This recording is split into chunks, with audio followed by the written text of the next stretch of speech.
This is the moment that left fans divided. Disney gave us She-Hulk, a show that had the potential to be a bold, funny, and fresh take on the superhero genre. But instead, what we got was a hollow version of what could have been great. The question is, how did Disney ruin She-Hulk?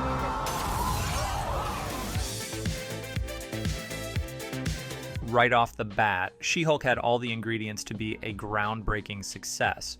We're talking about a character who is supposed to be funny, who breaks the fourth wall, and whose comic book origins are known for being unique, witty, and yes, self-aware. She-Hulk, or Jennifer Walters, has been beloved by comic fans for years, not just for her strength, but for her relatable personality and balance between superhero work and her legal career.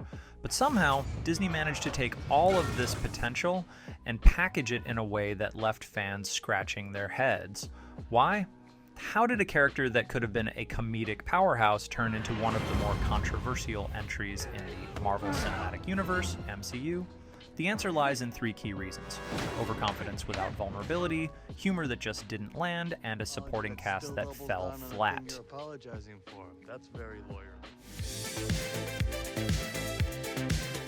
Let's start with Jennifer Walters herself. A good superhero show, or any show for that matter, requires a protagonist the audience can root for. They need to be likable, flawed, and relatable.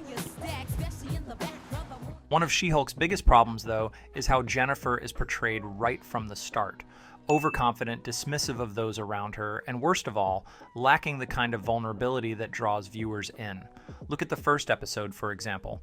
In the scene where Jennifer dismisses Bruce Banner's trauma and experiences, she tells him that she can control her anger better because she's a woman who has to deal with constant emotional suppression in daily life. Now, that concept on its own could have been a meaningful comment on gender dynamics or a sharp insight into her character, but instead it comes off as tone deaf because of who she's speaking to. Let's be real here, Bruce Banner is a character who's tried to kill himself because he couldn't control the Hulk.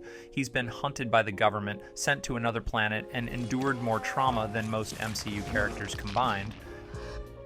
Yet, in this moment, Jennifer brushes all of that aside as if her struggles are somehow more valid. If the show had leaned into that moment and made Jennifer reflect on her overconfidence, maybe had her realize she was wrong in her assumptions, the audience would have been more willing to empathize with her. But instead, we get no real character growth from her early on. Jennifer's overconfidence doesn't come with any meaningful introspection, and that makes her hard to relate to. Compare this to characters like Tony Stark or even Deadpool. Stark, despite his arrogance, constantly struggles with his demons, and we see that.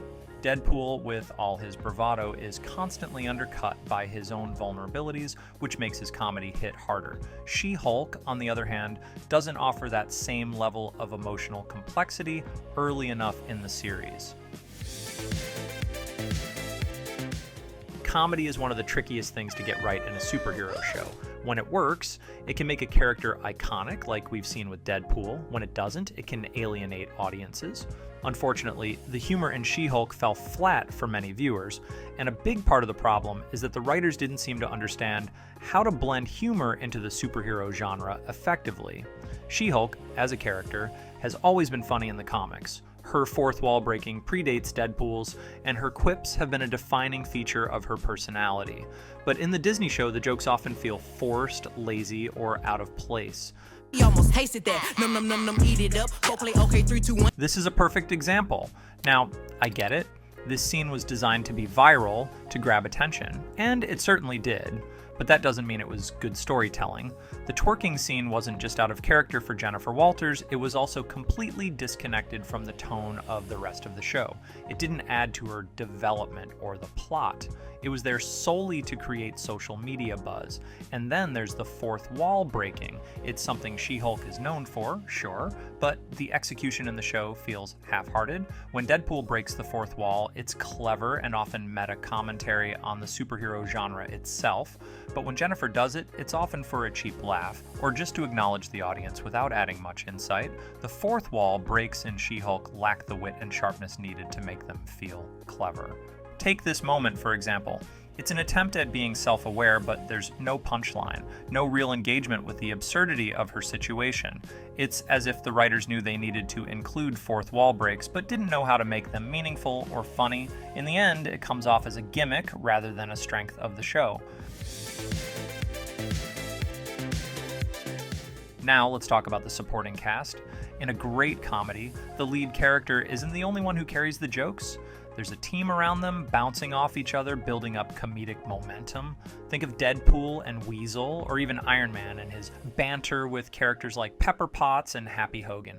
These characters enhance the humor of the show by offering different comedic styles and dynamics. This media circus that's going on is driving me crazy. Okay. This is me on edge. I'm sorry. Because I'm trying to keep all the pictures out. In She-Hulk, however, Jennifer's supporting cast doesn't do much of anything. Her best friend, Nikki, has very few comedic moments.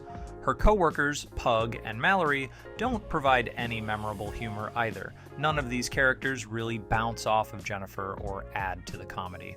If you've watched the show, you know what I'm talking about. These supporting characters just exist. They don't add to the humor, they don't enhance the dynamic with Jennifer, and they certainly don't help make the show more entertaining. It's almost as if the writers were afraid to let anyone other than Jennifer be funny. The result? A one-dimensional comedy that relies solely on a lead character whose jokes don't consistently hit. Compare that to Deadpool, where even characters like Blind Owl or Dopinder offer moments of comedic brilliance. They each bring a different type of humor to the table, making the interactions between characters a lot more dynamic. In She-Hulk, Jennifer is isolated as the only character trying to deliver jokes, and it just doesn't work. The sad thing about She-Hulk is that it didn't have to be this way. The comic book version of She-Hulk is funny, charming, and relatable. She's a character who's aware of her absurd situation, but she's also vulnerable, witty, and most importantly, surrounded by an engaging cast of characters. The Disney adaptation, though, missed the mark by turning She-Hulk into a watered-down version of her comic book self. There's no denying that Disney aimed to make She-Hulk appeal to a broad audience, but in doing so, they stripped away what made the character special. Instead of a smart, witty superhero who also happens to be a lawyer, we got a character who feels out of place in her own show, surrounded by characters who don't contribute to the humor or the narrative. So, how did Disney ruin She-Hulk?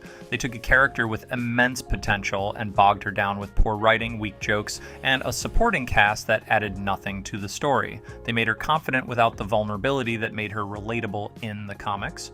The humor was forced, the fourth wall breaking felt hollow, and in the end, the show became a missed opportunity to bring a beloved character to life in a meaningful way.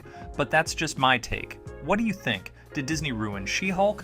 Or was there something else that went wrong? Let me know in the comments below. Don't forget to like and subscribe if you enjoyed the video, and I'll see you next time with more superhero breakdowns.